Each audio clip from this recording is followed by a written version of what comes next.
Welcome back to Up in the Blue Seats, our Rangers podcast from the New York Post. I'm Brian Boyle, joined with Mollie Walker. No Larry Brooks today. He is on vacation. No, he's not. He's in Boston. But we have a special guest joining us. His replacement, former teammate of mine, my big brother, I like to call him, at NHL Network. This guy has helped me so much. We got Mike Rupp in the house. He's not in my house. He's at his house, it looks like. What's up, Rupper? Hey, what's going on, guys? Glad to be on here with you. Thanks for joining us. And Mollie, Team USA, who's that behind you? What jersey is I that? it's just a blank jersey. I just feel like left out. I you guys all have such great backgrounds and I don't. And when I moved into my apartment, I kept saying I'm gonna have like a sick setup. I'm gonna do something great with it. But obviously I focused on my black, white, and gold and my That's pretty nice. aesthetic over Yeah. here rather than than the hockey jerseys and stuff. But it's okay. I think I'll Looks try it and good. I'll switch it out. I'll do a UMass one day. We'll have You fun don't, I with mean, you don't it. have to do Yeah, we do have to do that. That's okay. UMass. Hey, Brian, why don't you send her a BC jersey and she'll put that up? How's Mm, that work? Does that work or no? no, it doesn't. No? I Okay. might have Why to go not? straight into the trash. Chestnut Hill University. No, Wow. sorry. We rep UMass over here on Yeah. the Upper East Side of Manhattan. My dad went to UMass. He was a goalie there. Wait, I didn't know that. Artie Boyle, yeah. Wow. Very Why knowledgeable. Artie. have you been hiding this from me? We've gone back and forth about UMass BC and you're just telling me now? Yeah. Um, Okay, I see how it is. didn't play a long time there. He started a family in his sophomore campaign and continued on for 23 more years, building his family, making it bigger. So yeah, he was a goalie though. Couldn't skate very well, I guess, but pretty good That's net pretty minder. cool. Whenever I try Yeah. try to talk to Jonathan Quick about UMass, it just doesn't work. It was such a blip on the radar for him. It's No, he just was it good. was Played against yeah. him. They have a shrine to him in the hallway Well, down I mean, yeah, they look at him. He's gonna have the most wins. there. Any U.S. goaltender, which is great. Mm-hmm. We Yeah. get into we want to get into the Jets game first. I thought that I thought that was an interesting game for a number of reasons. I actually got to do between the benches, Yeah. and that was new. That was fast, man. It's fast. Artemi Panarin never looks at the hockey puck, and he has no tape on his stick. I couldn't believe what I was watching with him. I just hadn't been that close to a game since my last game. Hey, And B, I was asking, I was pumped when I heard you were doing that. And yeah, I mentioned you guys before I was doing the Pens Devils game at the Prudential Center. So I was like, oh man, I'm not gonna be able to see Brian between the benches. So but I did some asking around. Everyone said, great job, you did awesome. Oh And yeah. I wouldn't expect anything different from you. The only complaint I heard, I did hear one complaint. Uh-oh. nice. You ready for it? I'm ready. Some constructive Constructive criticism. criticism. Yes. I did hear that Lavi couldn't see the far corner. So might have to get you a stool to sit down a little bit because you're obstructing some pretty important Dude. view for coaches because that you had to have been that had to have been the tallest in between the Definitely. bench guy in NHL history, right, Molly? Like I've never who's closer? I mean, you got you. Panger barely looks over the dasher, so you can at least look over Panger. But like you're blocking probably so many important views. Look, do you know what's crazy? So it doesn't go that far back. It's not nearly as deep as a bench. So you Aw. can't like duck back, right? No, and then there's the stanchions right there that are padded. So I had to keep kind of ducking as the Yeah. play would cross around in the zone. And then eventually I just like leaned over. But I also was like I was conscious of the fact that players and coaches, I might be in their way. I literally was thinking that the whole game. I'm like, I'm in these guys' way and I don't want to be in the way. Not that like they'll just move their head a little bit. I was like, I am causing problems for them. And then I was not able to see some of the plays. And then like Joe or Sam would throw it to me, and I'm like, yeah, looks great. And figuring out that Mike was wild. They took me to the bench before the game, and I'm looking at the buttons, and it wasn't too complicated. But you guys know me by now; it's everything's complicated. with technology. And then so the anthem's going on, and I'm like, oh no, I didn't know how many times I'd be on camera. Oh my And I'm like, God, Brian, how do you get down there and you don't even know how many I didn't times you're know. going And to I be was on? like, I didn't think it was going to be often because I've watched a game before. Yeah. But I was like, if they're talking to me at coming out of a commercial break or whatever, I don't know where to look. Where's the camera? So I'm like hitting the thing, trying to talk to Chris Ebert, who was in my ear all night. Great. Oh, he was a savior to me. I'm like, dude, where do I look? Oh, I would have messed with you so badly. I Yeah, would have been like, that sounds I like a would be prime like, hey, opportunity. Brian, if you ever need the camera, it's directly above you. Just so you look Hey, out. turn around. It's on the other side, actually, up above the stands. Oh man. Did you have any inclination to jump over the boards and get on the ice? No, I was getting excited about. You know what? It's good because the earphones they have in there they really drown out all the noise. Oh, that's good. So when I think when Wenberg scored, I was like, yeah, I was excited. and but I like didn't really react because the crowd noise didn't really hit me, which is good and bad. I kind of wanted to be in there to hear the crowd go nuts, but you can't really hear them. And then you kind of have to listen to Sam and Joe if they come to me for like the third replay, what I saw happen. So I mean, it's really cool. The game flies by. Yeah, I can't even imagine. You know, What about the chirps? You hear the chirps in between there? I was trying. I was like doing Yeah. this. I was doing this a few times, and then I had to hold down mute because I don't know, Lowry was mad and Shifley was mad, and someone finished a hit somewhere, and it was later in the game. I don't know. I was just kind of like, I kind of want to hear it, but I have to put it on mute. But I was still kind of just trying to take a listen. The best was if our there's any Temi the other news, day on St. Patrick's Day, going over and stealing the green drink. That was fantastic. That's just pure. It's just Hey, great TV. life is good. Life Yeah. is good when you can just be that chill that you're gonna go and just have a sip of the drink and Middle of the game. You know he yeah. wished it was beer too. We talked, yeah. So we talked to we had Panger on yesterday, NHL Network, and he said, and you guys probably heard this already, but I thought it was funny where I guess Artemi said to him, next time a little stronger. I need something a little stronger. I knew. So, I could have told you that. I didn't yeah, even see the clip. I could have told you that he said something like that. yeah. So it was pretty funny. That's fantastic. Rupper, you were over at the Rock that night. Yeah, Working yeah. It was the Penguins Rock. Devils. Yeah, both teams on life support, and it was man, it was the game was fine, and then this span of like I don't know what it was, less than a minute, all of a sudden the game's totally out of reach, and the Devils took control, and it kind of sums up the season for the Penguins. But I thought this Penguins team was done after I was on that Western Canadian road trip. All that I thought they were dead to rights then. But we know, and I know I'm sure you guys have talked about it a ton. Everybody's leaving the door open in that wild card race, right? So I couldn't believe that they're still sitting there. I think there was a stretch I saw where, let's just use it for an example. Like the Penguins were 2-7-1, all right, through 10 games. Yeah. And the gap to the wild card was lessened for them. Yeah. You know what I'm saying? Like 2-7-1. Yeah. And whatever the point totals were, they were closer from a stretch like that. So it was, I'd have to assume, not mathematically out, but that pretty much stops them now with that loss to the Devs. I think the Devs are pretty much done too. Yeah. Especially with some of the other teams getting some points the last few nights. The big comeback win on that same night by Detroit, I think, really helped them out. It just feels like it's so wide open this season. I feel like there's going to be a ton of movement in terms of the standings in the final stretch of the season. I mean, the Rangers are only 2 points ahead of the Hurricanes now in the Metro, right? I just feel like there's so much potential for so much movement to happen over this. I mean, I think the Rangers are really interesting because you have, like, you look for them.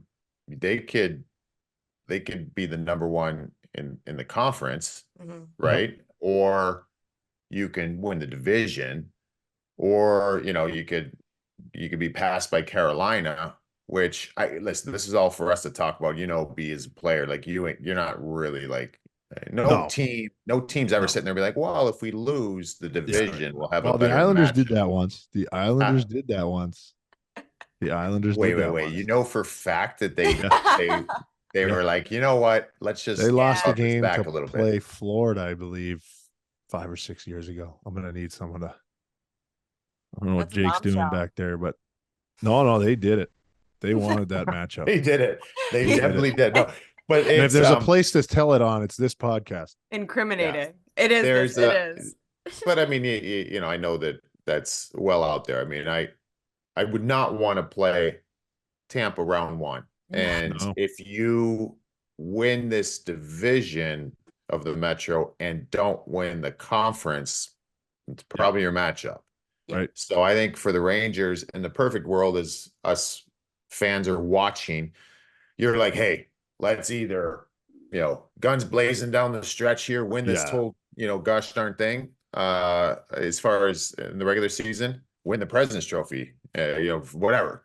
Get that number one spot, or let's just play a good brand of hockey and we'll play the Flyers in round one. I don't want the That in would between. but Tampa would, as much as it would be such a tough series, it would be a great series for the Rangers to win in terms of having to set themselves up for the rest of the playoff run. That would be a big win under their belt. It would have meaning to it after losing to them 2 seasons ago, after going up 2-0 on them. I just think that it's the match that they don't want.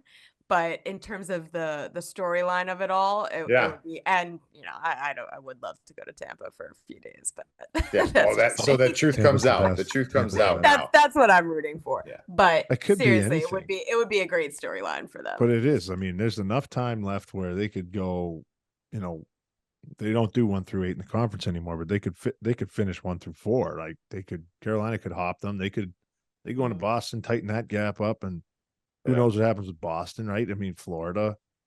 You got to play good hockey. I think that was sort of what Laviolette was alluding to in the presser. You want to consistently play good hockey, give your best effort that way, because I think that way when you have mistakes made or your guys are falling short lines or whatever it is, you want to tinker with some things. If everybody's playing up to the highest level they can, you're getting the best, all the information. You're getting the most of the information. It was like in the Winnipeg game, he hasn't really broken up the Trocheck line at all. He did, because what happens in a playoff series if somebody focuses on them and shuts them down, right? That's what I was thinking. I didn't get to say that on air, but it was a fast-paced third and there were different moving parts, and all the lines were changing except the fourth line.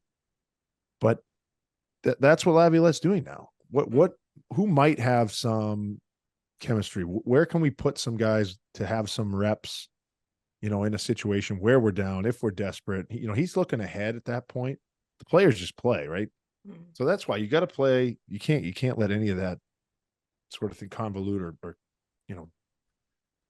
get you confused as to what is the whole process here. And I think he was spot on with his comments about we're trying to play well and win every game. And they go into Boston, if they win a game, they beat them in regulation. It's like a 1-point thing here, and they're chasing Boston and Florida. So, and they could keep Carolina out of their sights, who is absolutely on fire right now. Mm-hmm. What my question though, because we talked about this yesterday, any concern with over the last stretch of beating the teams you should, but not really beating the playoff teams for the Rangers? I'm not concerned about that, but I know that people that's a storyline about that. Yeah, that's a storyline for sure. And I don't know. I look at, and probably like you, Rupper, I'm looking at how they played. They generated chances against the best defensive team in the league statistically, right? Like best goals against, best save percentage is the Winnipeg Jets, and they were generating chances. Now the only problem was Connor Hellebuck's an octopus, and you can't score on him. He was That's Jets game was also.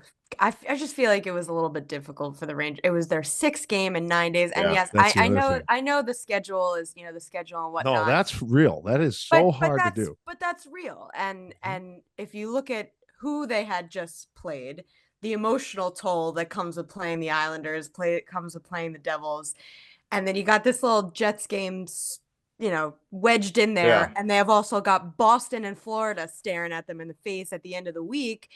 I just think that was a bit of a dud game for the way Kako said it was, that it was boring, it was quiet, felt Yeah. like nothing happened, felt like nothing was going on. I totally agree with him. I said I know, I was watching up there. It didn't feel, they didn't have any spark, didn't it?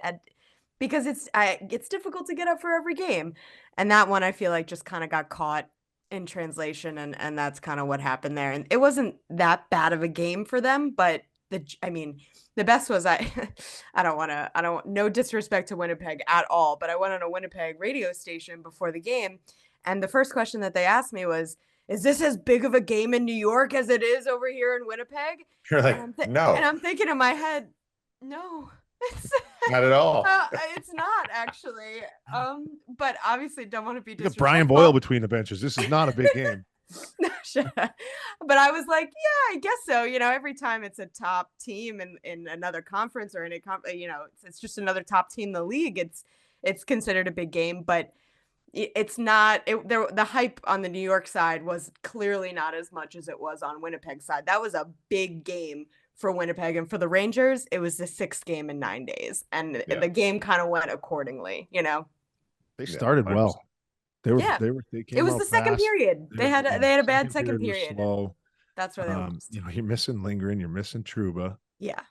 That's 2 top 4 D men. Yeah. That's not nothing, right? And Winnipeg's another team that hadn't beaten a ton of playoff teams either. So they were up for the challenge. I think the Rangers were too. That's a ton of hockey there. Grind. Yeah. I don't pay attention to that. I don't think as players you do either about, whatever, as far as, I put it this way, I would much, much rather my team beat the teams you should and then lose to the teams that are good, they're playoff teams, rather than the other way around. And maybe some people don't feel that way, like, oh, well, we've beaten the top teams. We beat Colorado this week. We beat, the New York Rangers this week. We beat those guys. But those games against Arizona and Anaheim, those were tough ones. No, I'd rather it the other way. Like, that's more of a professional approach. You know what you're going to get. Like, you should win outright the games that you should win. And listen, the good teams are good too. They get paid well. They're built a certain way. I'm not concerned. Maybe this next little stretch will tell some, because the Rangers got, like you mentioned, Mollie, they got a tough schedule coming up. So we'll see. But they're going to win some of these games, and we can kind of erase that narrative, I think, that's kind of following them right now. And they're in Boston tonight. Mm-hmm. Bruins. I don't understand the Bruins. Jim Montgomery. It's the OT losses for me. The abundance of OT losses. Which team does not belong? Shows Boston. But they have 41 wins. So you and I have talked about this, and I like this. I don't know. Hindsight's 20/20, but you were still playing at this time. But I was hooting and hollering in my circle of people back in 2017, between 2017 and 2018 playoffs. So Pittsburgh just wins back-to-back cups. And I'm like, you need to trade Matt Murray. Like, now is the time. His equity it's never going to get higher. You can revamp this team that and we talk about the Penguins now when they're an older team, they're struggling and they haven't really had high picks and all those different things over the years, blah, blah, blah. You can change the face of your team because you have a two-time Stanley Cup champion goaltender who looks to be like the man moving forward. And you also have Marc-Andre Fleury sitting there who could still play for another 5 years as we sit here in 2024. So, trade him. Anyways, park that. Boston Bruins. What happens last year? I mean, Linus Ullmark wins the Vezina. Why did you not trade him and try other things on your roster? Like, it's never going to get higher. And Jeremy Swayman is a starter. He's your guy you've invested in. Like, you know what I'm saying? Like, I still sit here and think Boston's going to hit some spot in this postseason where they're going to sit there and they're going to be like, man, I wish we would have had the ability to do something else. And you did. You have Your Yeah. strongest equity is your goaltending, and only one can play every night. The other Right. guy's sitting on the bench. Like I just that to me is going to come back and bite Boston at some point. At some point, it's going to rear its head that they don't have the center ice depth or they don't have X, Y, or Z. And it's because you stayed with your two goaltenders. They should have traded Allmark. All right. So, but you say trade the older one, and the other situation you trade Murray. Is that Yeah. because it's Marc-Andre Fleury? Rupp, but the hugs. No, the hug. The hugs. Stop. What about the hugs? You can't Hey, break up the hugs. a lot of hugging when you win a Stanley Cup too. Yeah. So yeah, no, I just think that I think the Allmark situation is like the way that whole thing happened with getting him from Buffalo and they signed him to that deal and it's he's kind of like found money in some ways for me and Yeah. he won the Vezina and there's a lot of dumb teams out there that will sit there and not I don't want to say dumb because Desperate. But you did. desperate. And Desperate. you know who the desperate team would have That's been? better. The desperate team would have been the team across the river, the state that Yeah. I'm sitting in right now in New Jersey. Yeah, I You're can't even get telling into me I can't even get into that. you're telling me the Boston Bruins couldn't go to the New Jersey Devils and be like, "Hey, we got Linus Allmark. All I mean, right, it's I going to don't know what the cost you. Devils were doing and not doing it themselves. You know It's what I'm going to saying? cost Like, you." Yeah, I mean, Boston could have been like, "It's going to cost you Alexander Holtz. It's going to cost you a first round pick. It's going to offer." They would have done they it. should have done They it. would have Yeah. done it. Well. They should have done it. But bringing it back to the Rangers going to Boston today, second game without Ryan Lindgren. That's a bit of news. He's going to be out 2 to 3 weeks. Huge loss, obviously. Big part of what Adam Fox does on a nightly basis. But I guess for you guys, when you do lose not only just one, but two of your biggest players, toughest players who are surely going to be in your playoff lineup during a time when you're supposed to be developing chemistry, supposed to be, getting into playoff shape. Does that hinder the team at all? Is that an obstacle to overcome to insert those guys, or does it feel like almost getting, a trade deadline acquisition right before the playoffs?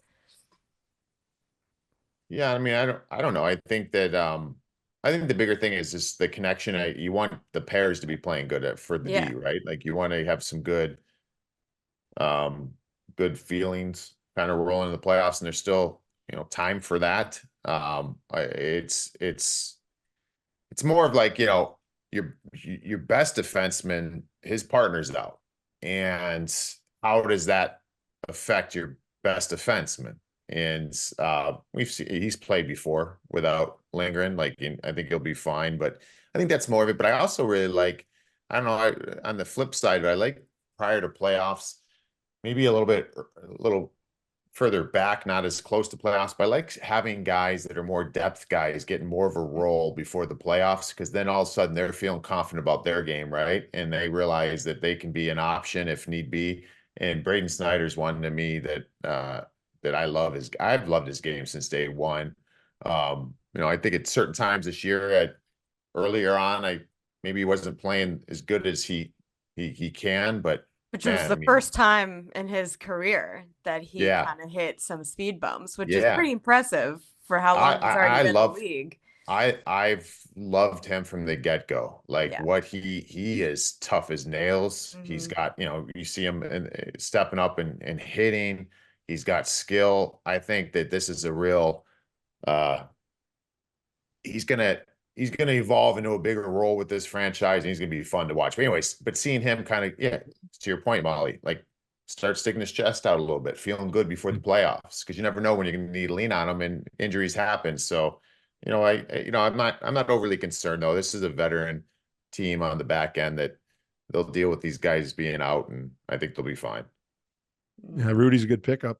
I said it when it happened. It's an underrated pickup. Obviously, it's not a huge news thing. But here's the other thing: like that top four's played together a ton. So long. Yeah. So when the only the only cause for concern would be like you see Pulak and Pelech on the island. They came back from injury, and I don't know if their role was a little bit different because of what Romanov and Dobson were doing. Yeah. They did struggle a little bit this year, which was odd, but maybe it was kind of a byproduct of what was going on in front of them. I think when the top four comes back and is all healthy on D, I don't think you have anything to worry about because of the amount of reps those two pairs have had together. Oh yeah. And as long as they can come back and they're healthy, who knows what's really going on with the Rangers, because they give nothing. And Rupp, you mentioned depth. I mean, Zach Jones has been great. He really has had some very strong games, and the role that he's played all season long is obviously not a tough one. I think he went a month between his last start and then this little stretch that he's on now, and that's always super difficult to do.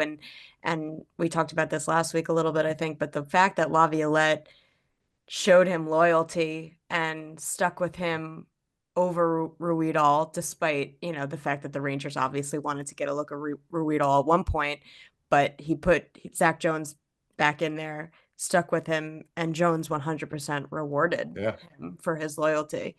I love his game too. At different times, you've seen like he plays with some gumption, and I love when you got players that'll do that. And here's the thing with, I know you talked about Ruhwedel and you know him well, Brian, but watching him as well over the last number of years and really his career in Pittsburgh, for Ranger fans, he is like the most no maintenance That's guy. exactly what Brian said. That is so funny. Like, you're talking about a guy, to be honest with you, like, so Chad Ruhwedel, he'll have some games where you're like, wow, he's a really strong game. You know what he is? He's an offensive lineman in football. When you don't talk about him, they're doing their job. Yeah. Right? When you talk about him, it's like, oh, we're getting sacked. We're not getting any protection, right? Yeah. Like Chad Ruhwedel, you're not going to talk about him a ton, but I'll tell you this much: no matter how old is he now, Brian? You guys know how old is he? Yeah, he's got to be what, 34 years old, right? Yeah. If I had to guess, Definitely I don't know. in his mid-30s. Yeah, whatever it is. My kids are. The way that right, he's 33. There is a whole team of Brian Boyle's kids, so there's a lot to keep track of. But okay, so he's 30. So he's 33 years old, and my point of this is the way he takes care of himself, and he's always ready. Like, I've seen this guy not play for 25 games, come back, solid performance. You want him to play 8 minutes? He could play 8. You want him to play 18? He could play 18. Does everything pretty well. This guy can play in this league for a number of years still, because he's low maintenance. You know exactly what you're going to get, and there's predictability, and coaches love that. So my point of bringing that up is, Labby wants to see Zach Jones a little bit more, wants to see maybe Braden Snyder put in certain situations, or maybe move some other pieces around. You don't have to worry about getting Chad Ruhwedel going. This is what he does. Like, he is a pro. And I thought it was a phenomenal pickup. And if they need to lean on that, he might not be in the playoffs, play in the playoffs. But if you need him, you'll be just fine, and he'll be there for you. You don't have to worry about him at all. I can't believe you used the exact same term that Brian did like a week ago when we first spoke about him. That's so funny. Who he is. He really is just the greatest, like a great soldier, great guy in the room. Doesn't obviously he's driven. You can't fake being a professional hockey player that long, being taken out every single training camp. And so is he going, is he the 8th guy? Is he the 7th guy? And then he's the 6th guy, because he just doesn't say a word and he plays his way into the top 6. Now it's a little different. But he is insurance. He's depth. And you put him in and no one's going to worry. You can trust him. And if you can I'd sign that guy. If I was able, I'd sign that guy for, you can't sign this long of a deal. I'd sign him for freaking 10 years, league minimum. Be like, let's go, bud. Like, you know exactly what you're getting. But anyways, you know who needs that stability too? I'm not trading him again, but like, who teams that have struggled this year with all this firepower, but he's won a cup. He plays a certain way. Imagine the Devils had him this year. Like, we already talked about the Devils and a goalie. He would just settle everything in. The Rangers are in a great spot with their defensemen they add, because look what happened. It's almost like the foresight on Drury was very smart. He knows what he's doing. He added depth in the D, and it's a great pickup. And he's a great guy, just a fantastic human, a great teammate. I hope he gets to play and do really well. I know he'll do well if he gets his chance. So, I mean, this is a tough test for him. I love tough tests before playoffs. Not, maybe they're going to have a few days between their last game and when the playoffs start. But I love that they're in this right now, and they can you push yourself to a certain limit. You see where kind of the chips fall, and you can go from there before, so you don't get surprised when you get into round one. And saving the best for last, we've done a lot of Matt Rempe talk on this show, understandably so, but it looks like he could be back in the Rangers lineup tonight in Boston after completing his 4-game suspension for a high-elbowed hit on Jonas Siegenthaler. I give the kid a lot of credit at the way he handled his line of questioning yesterday, the things that he said. I thought he said a lot of the right things, and he was being completely honest and genuine in his assessment of what went down. And from his point of view, he apologized twice, owned up to the mistake, said he was going to learn from it. He came right out and said that he honestly didn't even think he made contact with Siegenthaler as he was bracing himself to hit into the boards, which I do believe. If you watch it, it looks like he is going straight into the boards. But he acknowledged that he needs to keep learning how to control his body. And it's not going to be an overnight thing for someone who's 6'8.5" and is still learning how to control their body on skates. But I thought that he had a really good head on his shoulders about it. One of the interesting things that came out of it was, he was asked why he didn't fight McDermott in the first period when he first challenged him clearly for the Bastion hit a few games beforehand. Yeah. He said, I had my instructions. Instructions. Well, now we know. I mean, we knew that, but now we really know. Yeah. So I appreciated the way that he handled it. It's not an easy situation for a 21-year-old kid to be in, getting all this attention and the conundrum, just so much to handle and take on in his first 10 games in the NHL. But I am curious to hear Rupp's analysis of the suspension and just what you made of George Parros kind of throwing the book at Matt Rempe a little bit there. Yeah, it was more than I thought it was going to be. Because hey, listen, I'm where to go with this. I know a lot of because I want to be respectful in the way I say this, because I know that head injuries are a major thing in sports. Okay. And so I want to be cognizant of showing respect to that. But I've said this numerous times. I've asked questions about it. And I don't think in this situation that Siegenthaler should have any kind of, this wasn't as bad as we've seen it. But everybody wants to get rid of these headshots. And no matter intentional or not, and this one was not intentional. I think he thought, just like I've heard him say, he thought he was going to run right into the glass. So he puts his hands up to brace himself. That's a very normal movement in that situation when you're missing a hit. But you're missing the hit because the guy doesn't want to and doesn't maybe know how to receive a hit. Right. And that's a problem I feel like in the league now. He pulled out of it. It's been like this. When you avoid hits or try to avoid hits, you are putting yourself in a vulnerable spot, whether it's your knee, whether it's your shoulder, whether it's your head. If you learn how to take hits, and I get it, having the size of this guy coming and taking a hit, I get it. Yeah. But it's, that until you squeeze it on both sides, we got to get more responsible hitting. I think we have, but until you start having some, are we ever going to see, and I don't think the PA would allow it, are we ever going to see the league or the Department of Player Safety say, hey, player, Brian Boyle, we're going to give you 4 games because your elbow got up.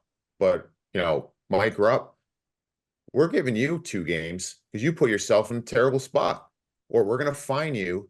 No, you know what I mean? We're never going to see that. We'll never. Well, what why? are you talking about, Mike? No, we won't. We won't see it because the Players Association won't allow it. Right. No, but if we're really looking, you could fine them though. if He could if we're find him. really looking at player safety, and I'm not saying again on the Siegenthaler one, because I think Right. that's a pretty normal play that he does there. He got the But line and dumped it in. yeah, he dumped it in, gained the line, dumped Spun it, out or and tried to stopped back up. And he pulled out. And Rempe actually said when he was fielding questions, he said, I've learned that, if you see a guy trying to pull out, that then I need to alter accordingly too.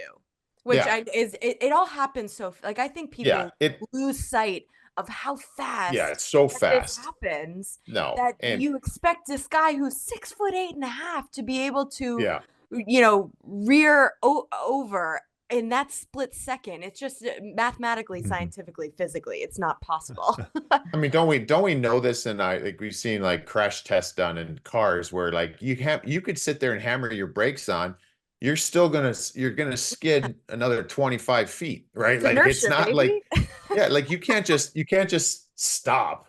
And you know what I mean? Like, so anyways, my whole point in all that though is I still think that there's an onus that needs to be put on the players that are trying to avoid hits. And that's how this one I think went sour. And I think he should have been suspended. I probably thought 2 games. So he gets 4, whatever. It sends the message. And I like the fact all those things you mentioned, he said the right things.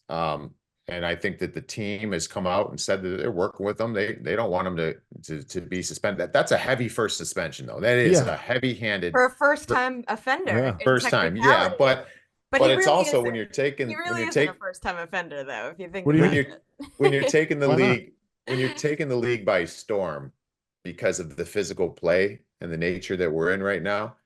You kind of saw it coming a little bit, right? Like you can kind of see it coming. So, hey, we'll see if he makes the adjustments. I love what he brings to the table.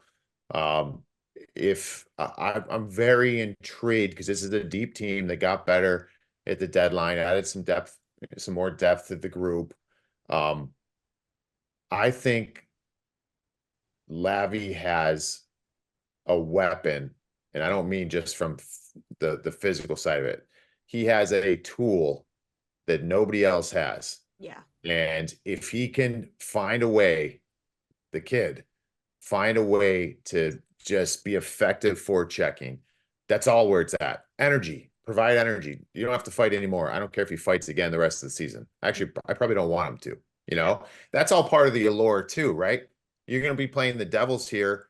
I'll be at that game.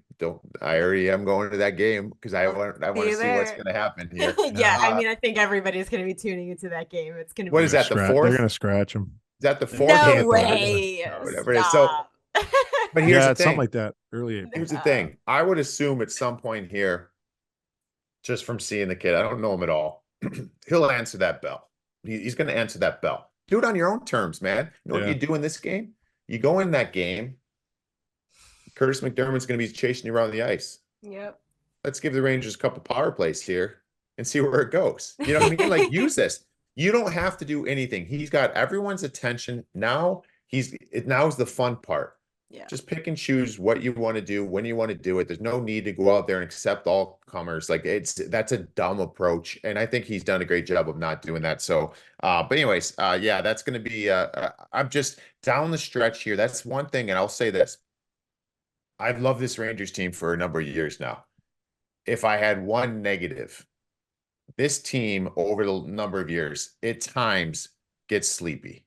I find them to be a sleepy team at times where they need a spark. They need energy. Sometimes that's Jacob Trouba with the big hit, or Jacob Trouba throwing his helmet on the ice against the Blackhawks and changing the season.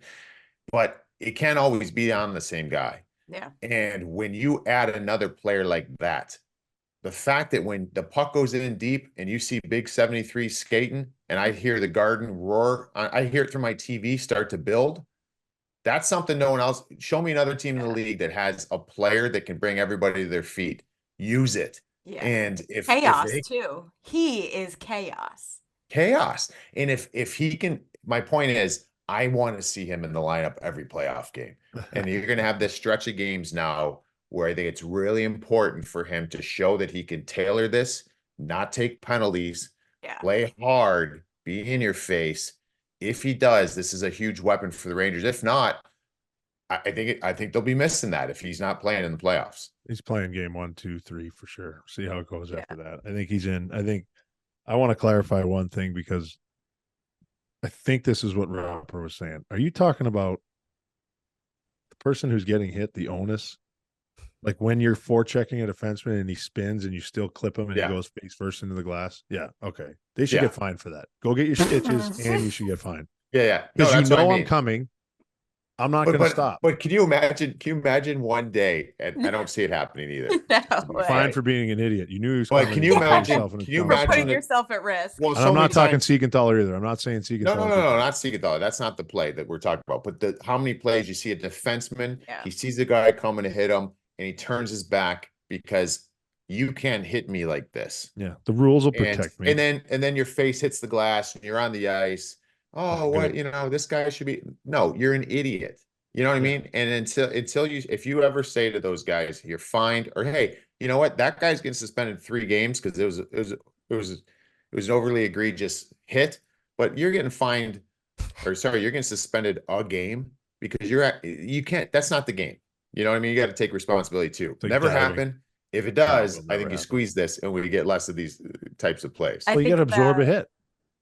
Yeah, you got to. Yeah, take the hit. It's part of learning. I remember Vitaly Kravtsov used to get crunched into the boards nonstop during that start to the season where he had so many injuries, but I just remember he didn't know how to take a hit. That was like a big thing. And I remember we tried to talk to him about it, but it's definitely, a thing, that should be taught, should be focused on more because it's safety. The whole thing is in the name of safety. So I don't know about fines, but I'm in agreement that, the onus is also on the player who's absorbing the hit to take it the right way. And that's something that you learn with reps in the league, I'm sure. Yeah, head on a swivel. Head on a swivel. Head on a swivel. All right, Rupper. Thanks, man, for joining us. No problem, man. I appreciate you guys, fun hopping on here, and I'm sure we'll chat down the stretch here. Yeah, I'll see you. Have a good little playoff run. I'll see you next week. Are you at you at work next week? All week, man. All week. I'll see you there. Awesome. In the office. Yeah. You can catch Mike Rupp on NHL Network and Sportsnet Pittsburgh. Woohoo! You wear a lot of hats, Rupper. Hey, and you got a lot of jerseys. Look at all those jerseys. Yeah, there they are. Oh, boy. All right, guys. Thank you. I appreciate it. Thanks, buddy. All right. Here's a little boiling point. Not that upset, but we're going to get into the topic of the Philadelphia Flyers, John Tortorella, and scratching his captain, Sean Couturier. Now, obviously, it's headline news because he named him captain a little over a month ago. What I don't get is why he gets attacked from all angles for doing it. There's obviously a reason he's doing it. There's obviously it's the NHL, okay? And if you get embarrassed, yeah, that sucks, and that's not always ideal. And if it's your leader that you just named your leader, I don't 100% understand it, but they went out and won the game.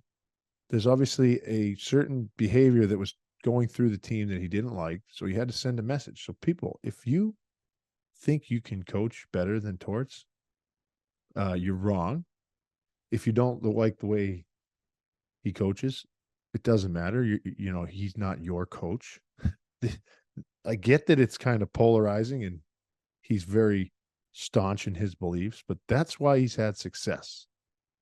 So it's interesting. You can talk about it, but people going after certain people, it drives me nuts. And I think Couturier will, down the stretch where they're really going to need him in Philly to maybe make this surprise playoff run or get in anyway, they're going to have him. And he's going to be ready to go. He's gone through a lot. He's had a lot of injuries. There are down points. There are lulls. I don't like necessarily embarrassing guys. Maybe that's the problem, but maybe sometimes you have to. Don't think it brings Torts joy. Just pretty much understand you're not an expert. I think John Tortorella's forgotten more about hockey than anyone who's complaining about this has ever known. So that's it. Not really too upset, trying to be more positive. It's Lent. Trying to bring peace. Too many kids running around with bronchitis and conjunctivitis and all the itis. So enjoy the games. That's it for Boiling Point. All right, that seals the deal on episode 149 of Up in the Blue Seats, our Rangers podcast from the New York Post. a little bit of an accent there. Was it? Yeah, a little bit. I kind of liked it. Oh no. I've been working on my non-regional diction. For TV. Yes. I'm just trying to really get The big culture TV star, Brian. Yeah. Okay. Give me your first star. You're giving out stars of the week here. What was your first star? I'm gonna go with Eric Gustafson. I think The that Gus when he Bus. filled in for Adam Fox earlier in the season alongside Ryan Lindgren, he was great. And now he's back filling in for Ryan Lindgren alongside Adam Fox. Always a tough role to step into considering how long those two have played together. And I think he always does a pretty good job. So he's been an important guy for this Rangers team this season. Yeah, and he does. I think he leads the team in intermission interviews. Does he? I mean, he's in there all the time. Like, oh, we'll give you Gustafson. Yeah. Right, cool. That's great. I got Wenberg getting his first bingo in his 700th game. Woohoo. On the power play. Yep. You don't see PP2. that second. Yeah, you don't see that second unit out with that much time left. It's a rarity. Won a draw. I went to the net. Rebound goal. It didn't look like anything was getting by Hellebuck. So that was a nice goal. Got a nice ovation. So yeah, Alex Wenberg, number 2, and then for the third star or joint star, gotta go with the backbone. Igor back. Shesterkin. Yeah, he's back. All the way back. You should see him in practice. The mood, the vibe, it's all the way back up. He's messing around, just tripping guys, no, shoving Matt Rempe out of the way when he's trying to screen him. Okay, I'm fine with that because he's a young, the first year guy. You can't make him feel welcome, but goalie get in the net and save the puck. Okay, you're goalie. You got all this gear on. But it's good back, stuff. baby. That's what you want. That's what you want from Igor, though. When Igor is feeling light. I would say that to Hank. Yeah. Get out of here, Hank. Quit complaining, Hank. Go back in there, Hank. Yeah. He look at me and skate off. That's like everybody's talking about that video of Igor on the against the boards with his son pointing at him. Oh, yeah. Everybody says he's saying, awesome. Get back in the net, Igor. Yeah. Since then, he's been on the top of his game. Yeah. Since then. Like you're you always have your kids to put you in place, right, Brian? Embarrassing. Yeah, actually. Yes. Brian knows. Like when I got scratched in Pittsburgh, and the night before I got scratched, Declan was like, "You were -1." Yeah, it was. That was not a good game from you, Dad.